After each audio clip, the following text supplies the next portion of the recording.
Welcome to the Tamil talkies. இன்றைக்கி நம்ம திரை விமர்சன நிகழ்ச்சியில் இயக்குனர் முருகானந்தம் இயக்கத்தில் வெளியே வந்திருக்கிற இனிமே இப்படித்தான் படத்தை பற்றி பார்க்க போகிறோம்.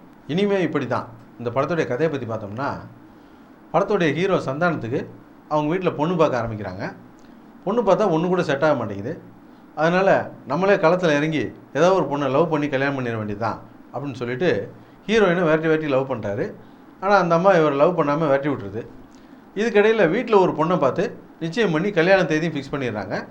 இந்த சமயத்தில் இவரை விரட்டி விட்ட அதே ஹீரோயின் இவரை லவ் பண்ணுறேன் அப்படின்னு சொல்லிடுது.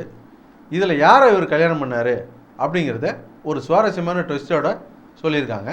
ஒரு படத்தில் சந்தானம் மனநோயாளியாக வருவார்.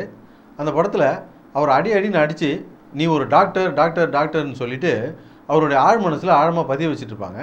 அவரும் அதை நம்பிக்கிட்டு கோட்டெல்லாம் போட்டுக்கிட்டு செத்தாஸ்கோப்பு ஊசியோடு சுற்றிட்டு இருப்பார். அந்த மாதிரி சந்தானத்தை நீ ஒரு ஹீரோன்னு சொல்லிட்டு கூட இருக்கிறவங்களாம் ஏற்றி விட்டுருப்பாங்க போட்டுருக்கு. அவங்களாம் ஏற்றி விட்டதில் எந்த தப்பும் இல்லை. ஆனால் அதை இவர் நம்பிட்டது தான் இன்றைக்கி இருக்கிற ஒரு பிரச்சனைக்கான காரணம். சந்தானம் ஒரு மிகப்பெரிய காமெடியன் அப்படிங்கிறதுல எந்த ஒரு மாற்று கருத்துமே கிடையாது. சந்தானமாக வர்ற சீனெல்லாம் நல்லா ரசிக்க முடியுது.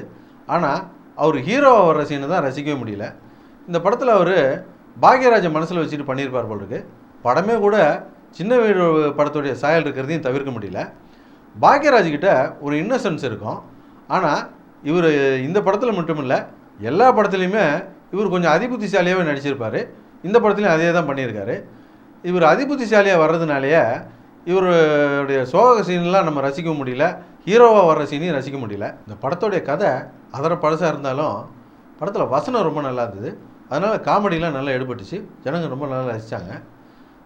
குறிப்பாக சொல்லப்போனால் இடைவேளை சீனு, அப்புறம் தம்பிராமையாவுக்கு அழகு குத்துற சீனெல்லாம் தேட்டரே வெடிச்சுது.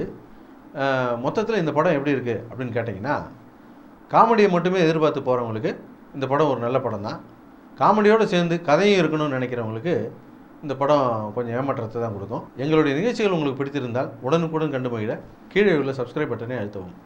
எங்களுடைய நிகழ்ச்சிகள் உங்களுக்கு மிகவும் பிடித்திருந்தால் உங்களுடைய நண்பர்களுக்கு ஷேர் செய்யவும். நன்றி, வணக்கம்.